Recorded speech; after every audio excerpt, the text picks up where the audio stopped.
So hello and welcome to our series of interviews here on Alex for Hope.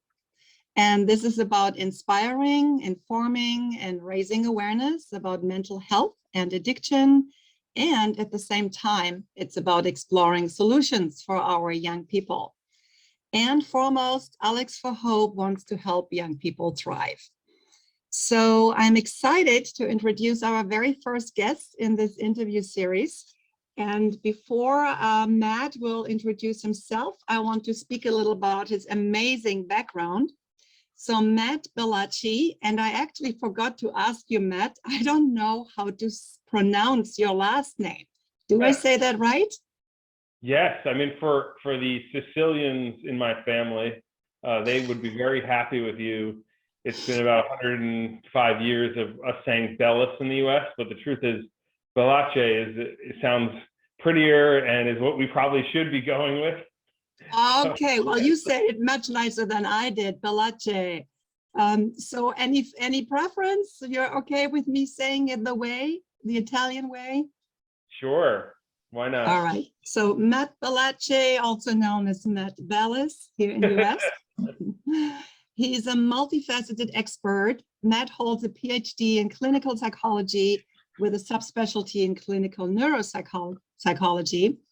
He's been a professional speaker and stand-up comedian for over 2 decades, reaching over 100,000 young people and adults in a year. And most importantly, Matt is a passionate advocate for mental health, and he uses humor and lots of audience interaction to deliver his message. Matt has written 2 books, and you will have to correct me if you actually have written more than that, but I know of your 2 books that are probably your latest books. The very latest, Life is Disappointing and Other Inspiring Thoughts, which I'm almost done with and I highly recommend. It's about how we process, adapt, and grow stronger from trauma and adversity. The other book, A Better High, is inspired by the nationally renowned youth program, How to Get High Naturally. So Matt, thank you so much for given me permission to interview you today. I'm really excited, especially because you are indeed the very first person on my series. And what makes it so unique is that as I was preparing for this, reading about you and also reading the book, Life is Disappointing, I realized the bridge we have with my mission as a bereaved mom, wanting to inspire and reach out to youth and explore what are the solutions for the struggles in today's youth world. So when I read about you and your missions, I thought this is so well aligned with Alex for Hope. So I'm actually really, really excited to have you start, because our mission is in Alex for Hope to break the stigma and also find solutions to our very drug fixated culture. So without further ado, Matt, please feel free to add on whatever you want the audience to know about you before we start more with our interview kind of conversation. Well, Mary, you could have been in my book. You could have been a chapter in my book when I read about your story and how your mission has been inspired by the pain that you've endured. And so it's an honor for me to be the first one to be interviewed by you. I know you live in Marin County, California, which is one of my favorite places to visit. Actually, I have an uncle who lives in San Rafael, and I've spoken a bunch for Marin County Department of Health and done some schools there. So it's always a pleasure to go out and listen to people tell me why it's foggy there. They want to give you the scientific, like, well, the heat from the desert and the cool from the water, and I'm just like, okay, that's great. You know, like I just love it. I love your bread. I don't know what to say. I mean, like, you get the whole science lesson every time you go out to San Francisco. But what a wonderful place that you live. Yeah, right. I definitely don't complain. And regarding the fog, I love Marin County because it's where I live in Green Bay or Larkspur area. We never really get the fog, but we get to witness it rolling over the Mill Valley Hills. So it's pretty beautiful. That's nice. And I love how they name the towns in California after the natural beauty too. Yeah. Mountain View, California. They don't do that in New Jersey. It would be like horrible smell, New Jersey. That's how to label our town. But okay. it's one of No, the pluses of my career to be able to come out and I don't take your weather for granted. That's my favorite thing about California is like, I remember days before the pandemic hit, it was March 2020. I was on a flight to Los Angeles and a woman was complaining. She says, "Oh my gosh, what a nightmare. It's going to be like this all week." And I said to her, "Are you talking about the virus?" She goes, "No, it's going to rain in LA all week." Can you believe that? She was that serious. I'm like, wow. No, well, I can speak about that because I'm from Germany. I'm a transplant. I live here over 30 years. And I know when it rains over there, it may rain for a while. And if it's gray, you may have a whole week of that. So that's hardly ever happening here in California. So I consider California a natural high state. Like if you I love that. a spot that you just you're there and you have a natural high. It's funny because I did a program for a group down in San Diego, and I offered them both my books, A Better High and Life is Disappointing. And everyone was rushing to Life is Disappointing because I was kidding with them. I'm like, it's probably because you guys live in San Diego and you're like, we know natural highs. We live it every day. But man, for the first time, life is seriously disappointing here with the pandemic. We need to Yeah, well, thank you for saying that. It makes me appreciate it even more now.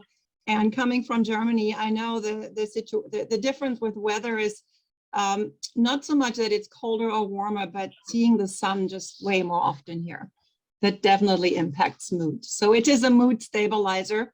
And yet, even in California and in beautiful Marin, there are struggles, there are challenges. Really? And so, I often think about that. Isn't it amazing? It looks so perfectly magical at times. And yet you open the lid and you see there are human beings like everywhere else, and there are challenges and struggles. And it's hard to think about that, certainly coming from New Jersey. It's kind of like someone being angry while eating an ice cream cone. Like it just doesn't make sense. Like, what are you looking at? Like it would be an odd thing. And when you get to California, you see the sunshine and the palm trees, you can't imagine people struggling. But of course we do. We're human beings, and there's so many factors that go into our mental health, not just the weather, right? And so I guess that's why my career has taken me to nearly every state in the U.S. And I've gotten to appreciate the different struggles based on regions of the country, and try to be empathic when people seemingly have so much but still are struggling, right? I mean, I've gone to schools where I kid you not, there was a dinner for me before my presentation, and the students asked, like, "So Matt, where have you traveled to? What's some of the best places you've been to?" And I told them a few of them, and then they told me where they had traveled to. And these kids like had private jets in the family. They had been to Bali, all these places. I'm like, wait, you're 17 and you've been to better places than me? Yes. And still some of them struggled with their mental health. Yes. And I think that also makes me think, being a physical therapist who also teaches neuroscience in the chronic pain world, whatever we know, whatever is what we're used to, we take for granted. And our brain learns, right? Our whole nervous system is like, okay, no big deal. It's sunny. There's a palm tree. All the things that you consider more exotic. For me, as a matter of fact, when you ask me where I want to travel to, while I lived in Germany, it would have been the warm places in the world, clearly. Now, I love to finally go to Ireland and, cooler places, possibly Iceland. And so I think anything that we live with that is so our normal, maybe may lose its little special place. But still, I still appreciate living in a moderate and sunny climate for sure. So Matt, I like to start asking some questions just to give us a little bit more of a frame, because I know you and I could go on having a chatty conversation. That was the case the very first time. And I think we keep it in that flavor. Nevertheless, there's some questions I really want to hear from you, where you stand and what you can share with us. So you have been speaking to thousands of young people and students in middle school and high school in this country with your intention to inspire and send the message that adversity can make us stronger. So what did you find are the biggest challenges for those young people today? And what do they seem to need the most? They're growing up in the on-demand generation now, right? They have screens that can order them a song or a movie or a product, and it's there so quickly, almost instantaneously. And we didn't grow up that way. We grew up in a time where you had to wait. If you had a question about the world, you might have to wait a few days before you go to the library to look it up, right? Now you get your question answered immediately. So it's not their fault, but they're growing up in a time where so much is given to them quickly that when they actually face a roadblock, they get rejected, they get cut from the team, they get dumped, they run into a place that they just can't seem to get better at something. Simple things like playing a board game or playing, shooting hoops in the backyard and losing. Like you see kids melt down very quickly. My kids are included in this. And you think, wow, that's interesting. Like they have a very low threshold for frustration because they're just not used to experiencing it. And you can teach these things. It's not that they're beyond hope. It's just a matter of embracing some of the struggle when they have it, when they face it, and they will. Of course they will. I mean, the world is just built that way. You're going to come up against some resistance at some point, and rather than parents, building the scaffold around them and clearing the highway or whatever phrase you want to use these days for the helicopter parent, embracing some of that struggle and looking at it and saying, no, this is great. This is where the learning happens. I'm going to support them and be there for them and let them know that this is a healthy process to struggle. So it really is a sort of reframing of failure, pain, and loss. Can you give us maybe an example? You have 2 kids, and I recall, are they 9 and 12? Do I remember that right? And can you give us an example, what you do in like a practical example? What Sure. you think your kids need when you see them may struggle or have some vulnerability? So my son started 6th grade this year, and he went to a private school for the first time and actually got homework. And last year in a public school, which we love, we live in Princeton, New Jersey, great public school, he really wasn't getting any homework. It was in the midst of the pandemic, and we knew in middle school he would, but at the private school, he got probably way more than he was expecting. And he tried to cope with it by not doing some of it, maybe a lot of it, right? And my wife and I, we thought he was, every day we pick him up after homework club, the end of school. Hey, you have any homework, buddy? No, I did it. Done. Really? And we kind of thought, this is great. He's showing some real independence. We gave him some rope. We're like, yeah, let him go. And then we got the reports 4 or 5 weeks in. Hey, your son hasn't been handing in his homework for like a month. And you're like, what? This is amazing. And so the reaction initially was like, I think what's going on with the school, and we maybe talk to these teachers, they didn't tell us, and you want to find out why the communication wasn't there. But at the end of the day, I was a big advocate to say, no, this pain is good. Yeah, he's going to obviously miss fun on the weekend for a little bit so he can catch up on this work. But I guarantee you, he's never going to blow off his homework again because he feels the pain and he knows that we're there to hold him to account. And so is the school.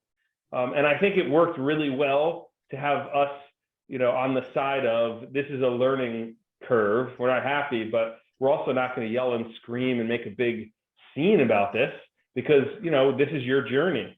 And so I think in the end, he's been doing much better. Certainly he hasn't missed homeworks since. And I think, that's how it works. And it wasn't pleasant for a period of time, but there's growth. When people go through trauma, whether it's a lowercase t or a capital T, there's 2 reactions. Some people, a small percentage have post-traumatic stress disorder, but about 50% or more have post-traumatic growth. And we rarely talk about that growth. And I think my son had some from that experience. Yeah, I think that's very interesting point. And it sounds like you give your kids a safe exploration space, but then hold them accountable. But you want them to feel the consequences of their doing or of their action.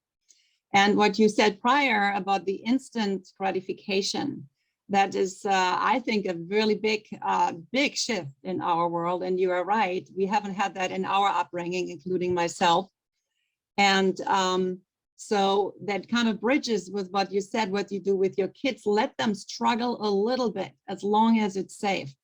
Let them feel what their actions are, and then have healthy communications.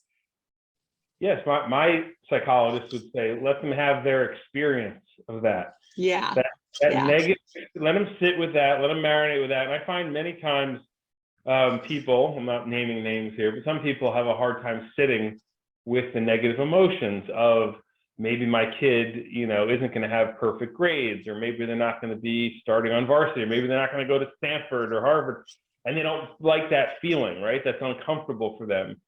But sitting with those emotions can really give rise, it can inspire some great things when you're allowed to just reflect on that. And it may feel like garbage, and hence the title of the book, Life is Disappointing, and Other Inspiring Thoughts. Because when you're hit by the storm of life and it holds you down a little bit, and you sit with that, eventually it lets you up, and there's going to be an energy there produced. And if you can use the energy to inspire some good work, you're going to elevate your performance. And I can point to so many examples of, gosh, I mean, famous athletes and artists, but then everyday people too.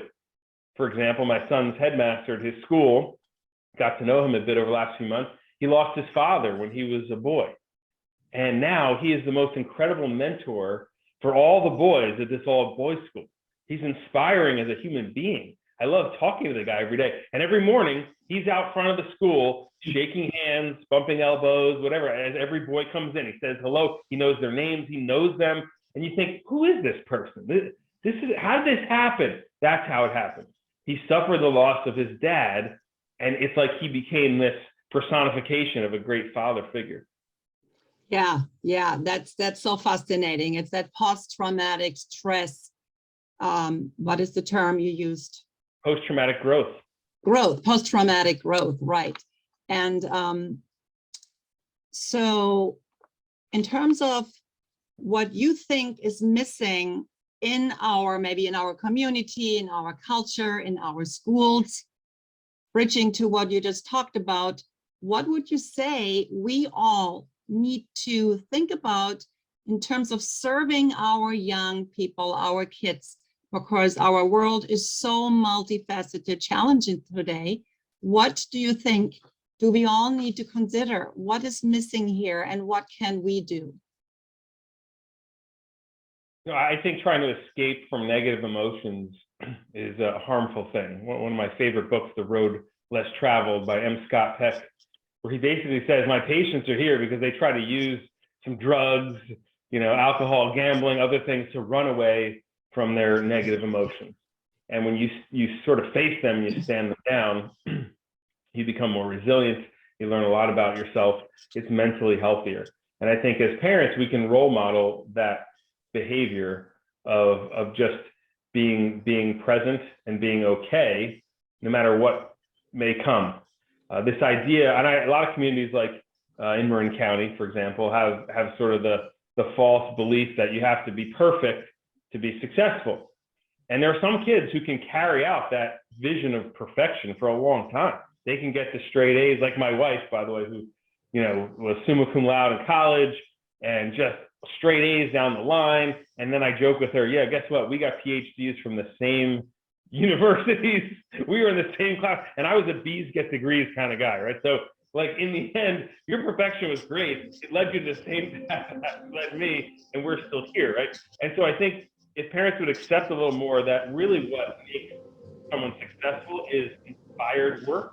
And I believe that's what we should be striving for, encourage inspired work, not just perfect work. There's a big difference. Yeah, I think you hit a big point that we have to role model that, right? I heard you say that we as parents have to role model that, and we as community members to lead the path, that it's okay to be vulnerable. It's okay, we all have ups and downs. Welcome to being a human being. And I think in our modern culture that is so eradicated on so many levels, just looking at medias and looking at social medias where kids are living with and on nowadays, where you have to be perfect. I just talked to a girlfriend of mine when I was back home in Germany, and I actually interviewed her daughter in an interview and asking her about young people in Germany. And she's 23, she's at university becoming a teacher. And she said, she admitted, she said, I am almost, I can't let go of social media. It's almost like an obsession. And we compare each other constantly. And it's not just that we compare each other, we try to outplay and outdo each other and become more interesting than the story before. So it's a constant wanting to be great and cool and wanting to find approval. And that's very, very challenging. I wouldn't have done well if that would have been in my time. It's very draining for the brain to constantly be emotionally engaged in the screens.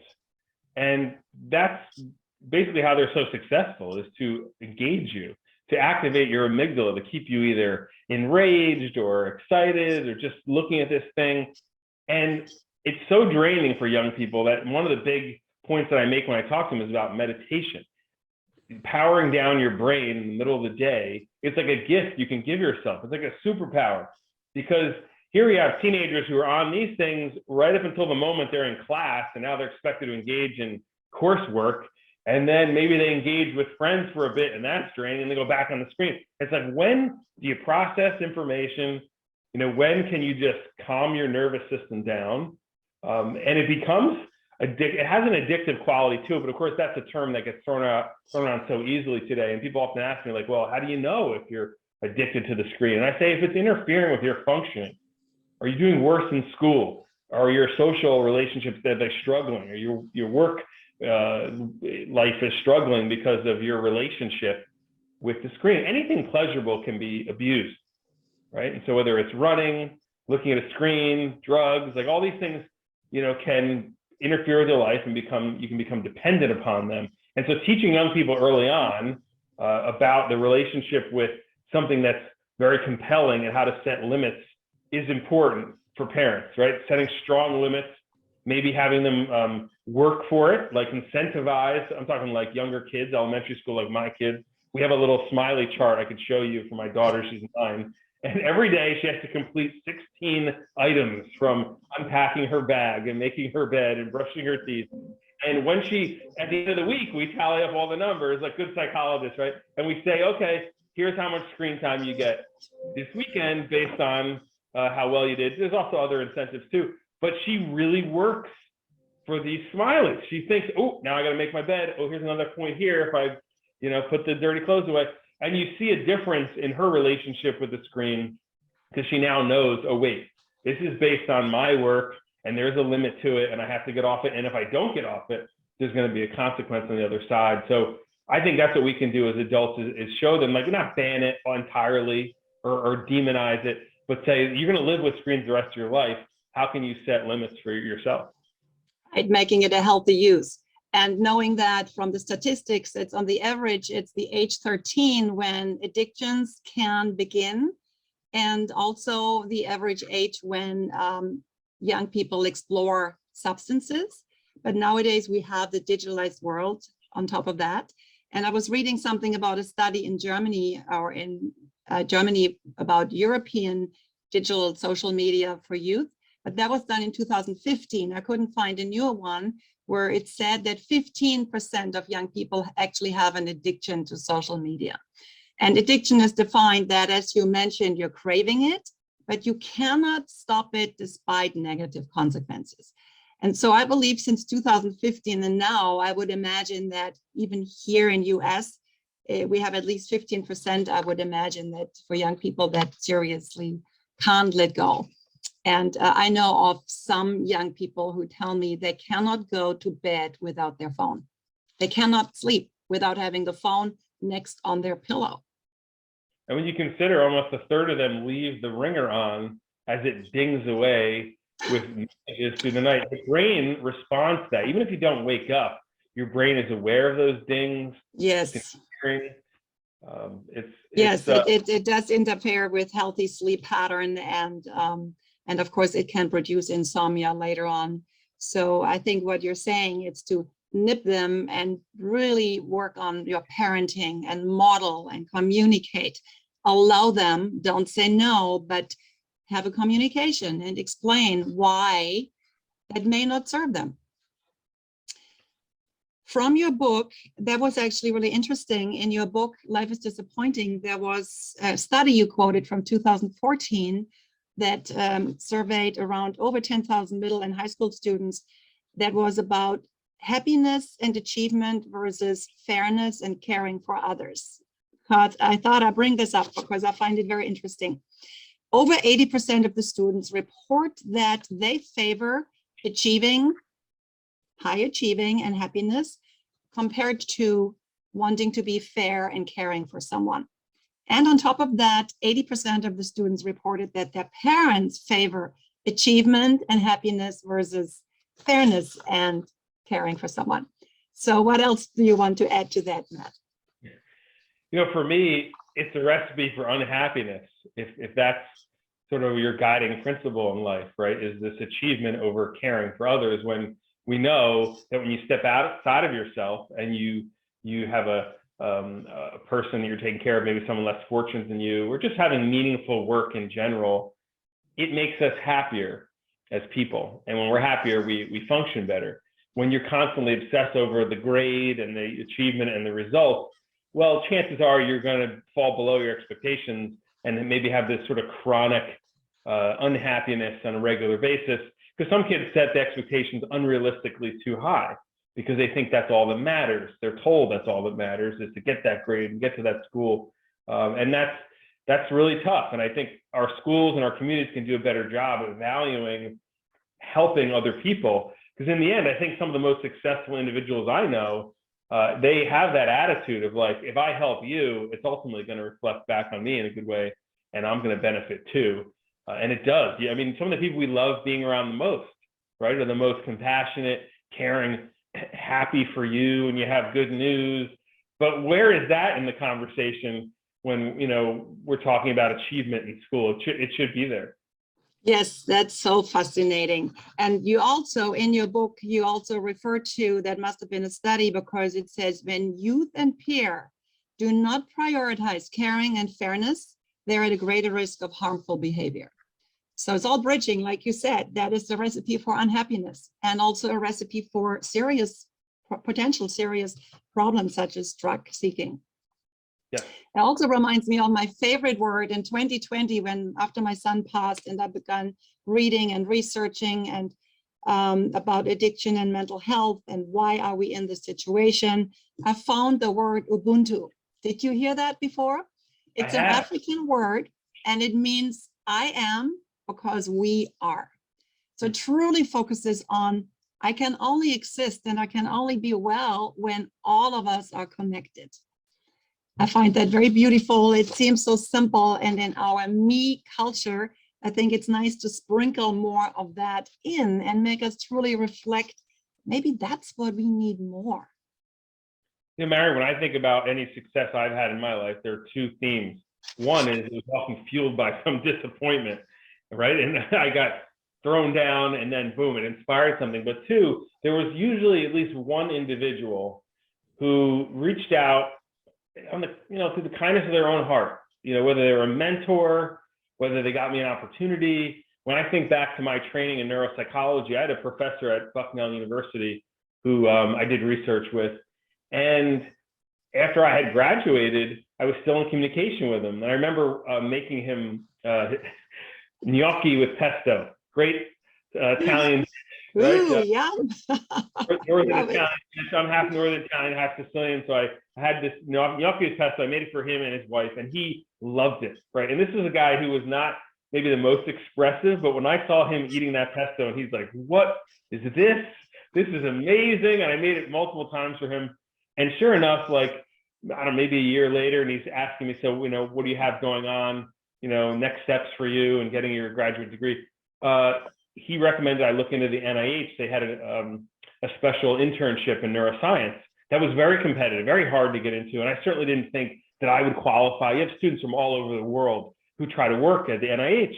And he said, no, I think you should apply. I actually mentored someone who works there. I'd be happy to give a good word, right? And I got in and worked for 2 years in the neuropsychology lab. Awesome. With primates, doing memory studies, and it was like life-changing, okay? And I often think back to that plate of gnocchi that I made for him, and he loved it, and then here I am in this lab, and it's like, maybe that's how life really works. I think I need to talk to you off our time here about your recipe, because I love pesto and I always make my own. So I definitely like to hear your Sicilian-based one.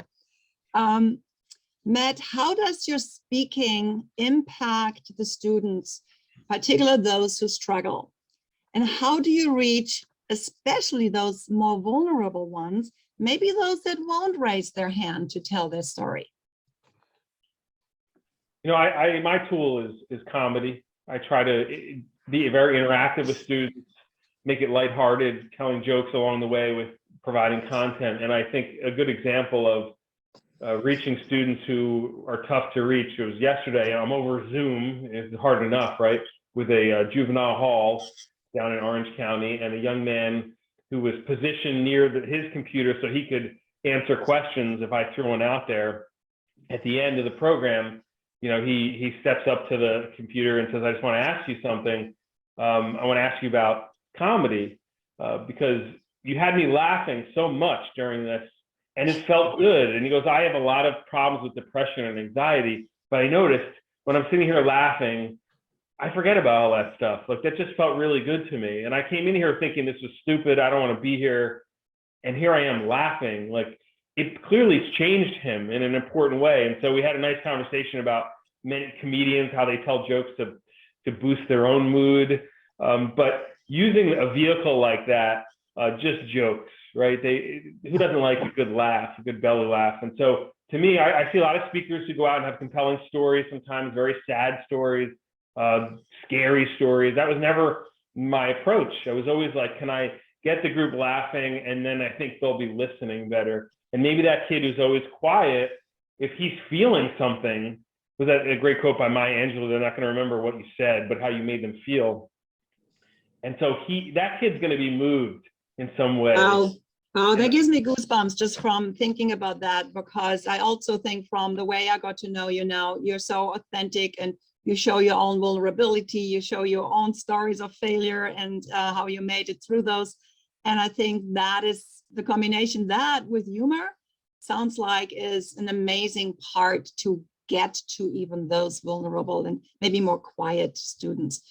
And having that feeling experience and feeling a bonding or feeling something in common and feeling something hit them that they can connect with. I agree. You know, teens, they want to know you're real. If you're not authentic, they sniff it out and they take you down. Yeah. Yeah. As a comedian, I learned the same lesson too. I did stand up in New York City. I was there for 10 years. And the lesson you get from more experienced comics is you got to tell the one story no one's ever heard, which is yours. And you better be willing to be vulnerable and put something out there, or else the audience kind of doesn't want to hear it. You're in New York City, you know what I mean? Like, you're amongst the best. You got to lay something on the line to make people lean forward and say, whoa. I remember one of my best friends in comedy had this great joke. He was talking about how he got engaged. He's like, yeah, you can believe this? My wife proposed to me. Isn't that amazing? She leaned in. She's like, Pete, I'm pregnant. And within one joke, he just told us all about where he was in his life, and very funny, but you know, very true too. I mean, that really happened, right? Yeah. Gosh, comedy can cross that so quickly. It can just bring you to a different level as a person in front of an audience. And I think we all need that more than ever. I definitely can talk from my own that I want to have a funny movie, something inspiring, and definitely not a downer, because the world needs that. We're just confronted with all the not so good news. So having a good laughter, I think that's so good for our health. You're more of a Ted Lasso fan than I take it. You ever watch Ted Lasso? Yes, not recently, but definitely I've seen quite something. Yeah. Yeah, no, humor is absolutely amazing. And I love the way you integrate that with true skills, life skills in teaching. And of course, the interesting data statistic is 1 out of every 4 children attending school has been exposed to at least one traumatic event in their life. And as we know, those adverse childhood experiences can cause a lot of problems later, mental and physical illnesses. So when people like you engage speakers are part of a school program, I'm just imagining that could make a profound change, because it can invite authenticity and feeling, oh, I'm not the only one. Matt, he talked about that too. He fell down and he did that, and he got on his surfing board and or ate his favorite food and felt better. Not that it's always that simple, of course, but I think having engaged speakers like you, to me, sounds like an amazing way to access the young. You know, there was a retired Navy SEAL that I met. I spent 5 years speaking for the Navy SEAL Foundation, and a gentleman named Wally Graves. I asked him one day, I was like, how did you survive that grueling 6-month training they put you through, where they have a bell that follows you, and if you want to quit, you just ring the bell and they take you out, right? And he says to me, no matter how bad it got, I just told myself, don't quit until after a meal. I read that in your book. And I thought, that is brilliant and profound, right? Because A, you get the dopamine boost of a good meal, and maybe you're with friends eating and laughing, and suddenly life seems more manageable. So how many students, though, because they're pushing themselves so hard, they're skipping meals, and I don't need sleep, and my friends, I can't hang with them, I got to study. And you think you're basically taking away some of the best coping mechanisms we have. If a Navy SEAL used eating a good meal to get through that. Wow, yeah. So back to simplicity. And again, it comes also back to a role model that, right? It's the modern world. How many parents have those fast-paced lives where eating is just getting it on the way or in the car just to live, but not really to connect at the table or to socialize and to truly enjoy and appreciate the food. So I think there's a lot of space for improvement there. Sounds like it as well. But just back to the simplicity: food, sleep, communication, connecting. Your book, A Better High, talks about natural and healthy ways to thrive and get excited about life and oneself. Can you tell us a little bit more about Better Highs, and also share us with how do you see can this be introduced to kids, including in schools? Of course, obviously not every kid has a family that provides all those cool things or that is healthy. How can schools support healthy highs? So there's a foundation based in La Jolla, California, called Natural High. And I've worked with them for well over a decade. And they're in about 8,000 schools in the US. And they provide, for free of charge, videos and curriculum for basically celebrities that appeal to young people, telling their story about how they chose the natural high over the chemical high and how it helped them in their career. And it's powerful. They're short and they're effective, and kids really do love them. When I go around to speak, I definitely focus a lot on the science of natural highs and how it can improve your mental health, let's say, to get involved with exercise, or what the laughing brain looks like, or what it looks like when you eat something, right? Just basically in a non-judgmental way, comparing the chemical high to the natural, hence the title, A Better High. So I might say running is a better high to THC, which most kids are like, what do you mean? Like they're not the same. Well, when you actually look at the chemical structure of anandamide, the chemical released when you exercise for 30 minutes or more, and THC, boy, they look very similar. And so kids start to say, that's interesting. They look so similar. Yeah, guess what? The side effects are similar too, because after consuming THC, you might get the munchies, which many people who work out also feel. But there's some negative side effects that are quite different. So THC is going to give you the negative side effects of mood and memory difficulty, especially if you're a teenager, whereas exercise actually boosts your mood and memory. And I told that to a high school kid once. He goes, sweet, I'll do both then. I'll run. We need a whole industry that talks about that, Matt. Of course, the cannabis industry talks about how great, how it can help you and rescue you and promise you, happiness and feeling good. So I think the natural highs, I just actually, because I talked with you last week, went to their website yesterday for the first time and kind of looked at some of the short video clips, including yours, and give us some example of healthy highs, maybe beyond surfing. I know there were a lot of surfing videos there. I know that's not the only one, but not everyone lives close to a surfing pool or water, of course. Give us some examples. What are natural highs? Just list a few. Sure. A high is just an elevation, right? So it's an elevation in mood. Performing is probably, or dancing. Now, those are the two sort of purest forms of them. I also include like jumping into a cold body of water, but anything that, regardless of your opinion, is going to change how you feel. Perhaps dancing is the simplest example. And I can remember in college, I started a student group that promotes natural highs, and it still exists 27 years later, 28 years. And we used to have dance parties back when kids would dance. Remember those? Yes, my favorite. At the end of every dance party, whether it was a good dance party, like well attended or not, we'd end with the same song. It was an old song by REM called "It's the End of the World as We Know It." And we'd all get up for some reason. I don't know who started the tradition. We'd all get up and start doing this mosh pit type dance, jumping up and down and screaming the lyrics. It's the end of the world as we know it, and I feel fine. And sometimes, let's face it, in life, it does feel like it's the end of the world. So it felt good and cathartic just to yell that. When the dance was over, it was only like a 4-minute song, but we'd collapse on the floor. We'd been jumping the whole time. We're sweating. Now we're laughing. And it was the thing, just collapse on the floor. And then the dance was over and they would say goodnight. I cannot tell you how much I looked forward to that. It felt good for hours afterwards. So much so that 2 years ago, when I was at an outdoor concert with my kids, no one was dancing. It was pre-pandemic. Last song of the night comes on, REM, End of the World as We Know It. This cover band is playing it. And I get up and start jumping around. And my wife's like, what are you doing? We live here. I'm like, no, I got to represent, right? I felt so good after that. It reminded me of college. I thought, that's it. 4 minutes jumping to music with people, a powerful natural high. I mean, on a tremendous scale. And you can find that in so many different ways.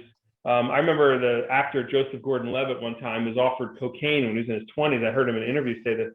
And he said, no, he tried it. And then he goes, no, I don't need that. I get that same feeling on stage when I'm acting. Oh, yeah. Right?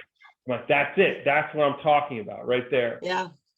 Well, just listening to you makes me so much more aware how important it is that we as adults and teachers and coaches and parents need to introduce and live that ourselves and show that. And I think drug education needs to include what you were mentioning, all these natural highs and how they actually contain even the same ingredients and access the same parts in the brain, but the side effects and the long-term effects are so different.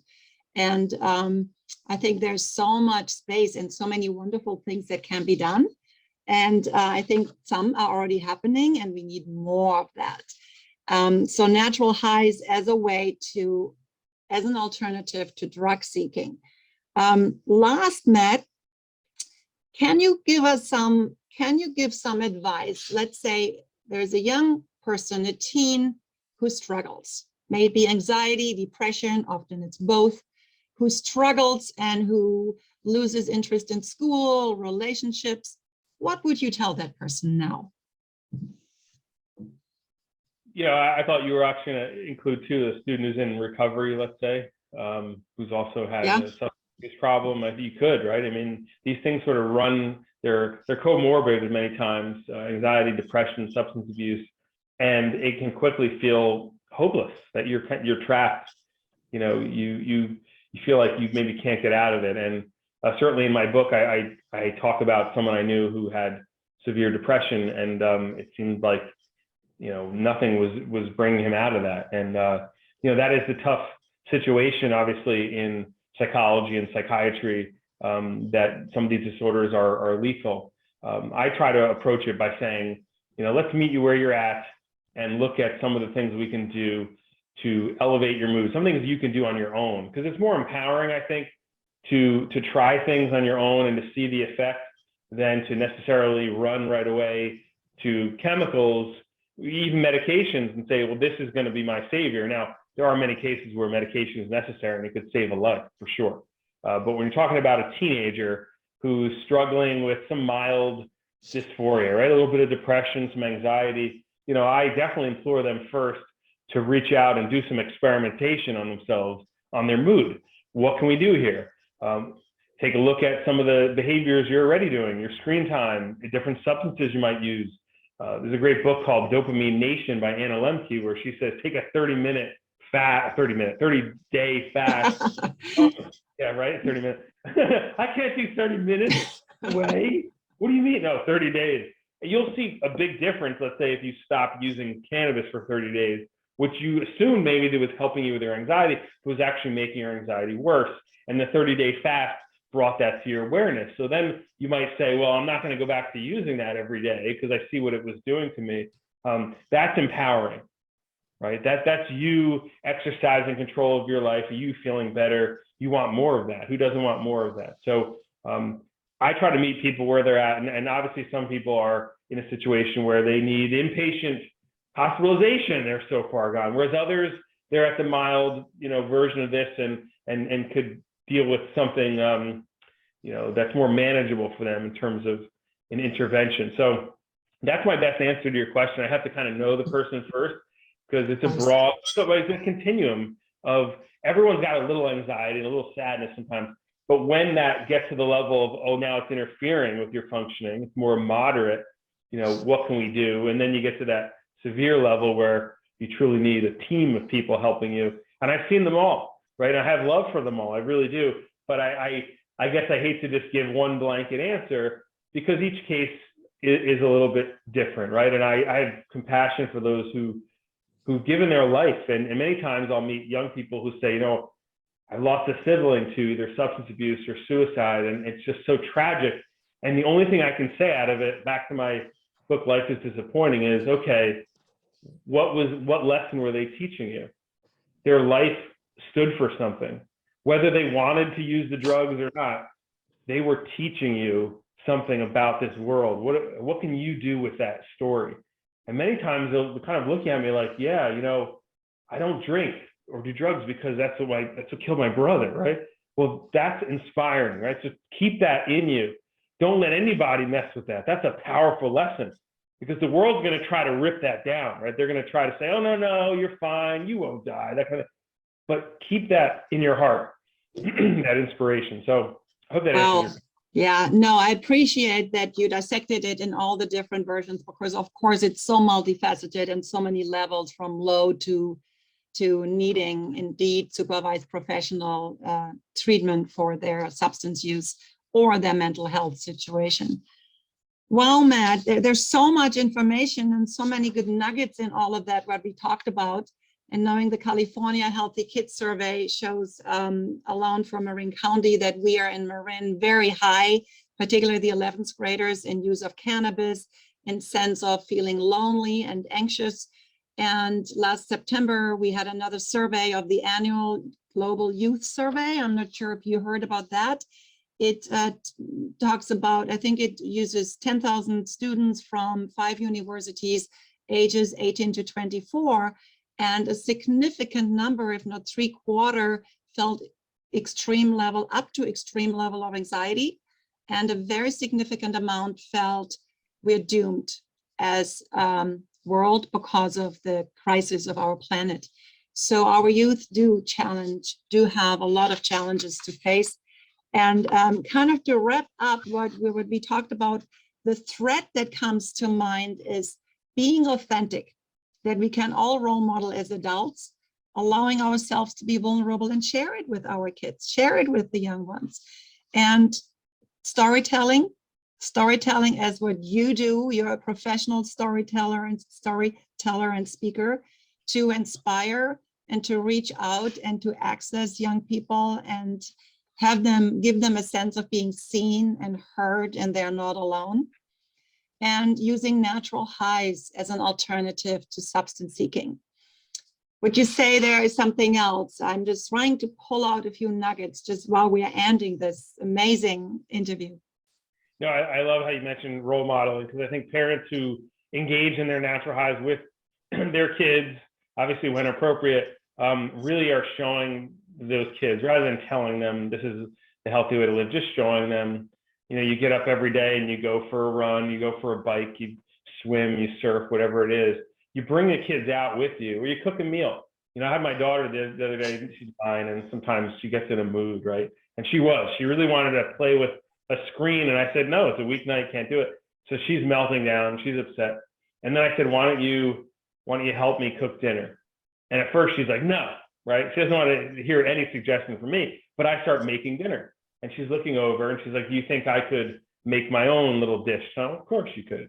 You think I could put cheese on crackers and put in the microwave? Yeah, absolutely. And within seconds, really, you could see her whole countenance change, the mood change. Now she's engaged in the activity, because anytime you're present here, you're happier. When you're stuck in the future, oh, I can't achieve this, or you're stuck in the past, oh, I can't believe this happened.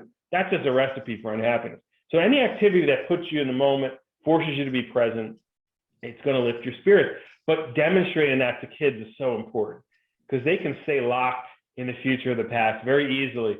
But when the parents say, no, we're doing this, I'll wrap on this example, which is one of my favorite parenting success stories. It was during the pandemic, and it was like a weekend, and both of my kids were in a bad mood. And I said, well, we got to get outside to boost your moods. We're going to go for a little bike ride. No, right there. They're like, you'd have thought I was going to take them on a 20-mile march, right? They didn't want to go on this bike ride. And we're going to go along a canal. The DNR Canal in Princeton is beautiful, right? And it was a cold day, but still, we're going to bundle up. We're going to go out and do this. And sure enough, we get out there, and it's like early springtime. And before we left, I said, well, I want you to rate your mood from 0 to 10. 10 being the best you ever felt, 0 being the worst. And they're giving me like 2, 3, I don't want to do this, right? And I said, just remember that number, because when we come back, I'm going to ask you again. We go out on the canal. Sure enough, we saw turtles, and we saw a bat, we saw whooping crane, all these, maybe not whooping crane, maybe it was a heron, whatever it is. We saw this big bird. They were blown away. Okay, we come back from the thing, they're talking, they're upbeat. So what, it was cold, doesn't matter. We pull into the driveway, I stop them. Okay, what are your numbers now? 9, 10, okay. See what I'm talking about? And they're like, yeah. Wow, what a beautiful way to end our conversation, Matt. So really being in the zone, being here and now in the present moment.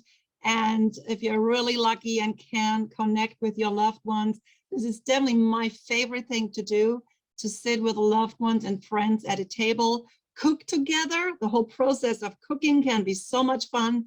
And even going to the market together, or the farmer's market, and then cook and eat. And so I can relate to all your eating and food stories that you shared also in the book. But being in the zone and being real. Wow, thank you so much, Matt, for being here and being willing to talk and share your amazing background and expertise. And I know it will inspire others. And that is truly the intention of this meeting together. Well, it was a pleasure, Marion, and I wish you all the luck in the world and in your mission. I know you're going to do great things with this foundation, and honoring your son's memory and everything you went through is going to inspire many people. Thank you so much, Matt. Take good care, and I know I will be in touch and probably ask for certain resources at some point. Thank you. Enjoy the snow.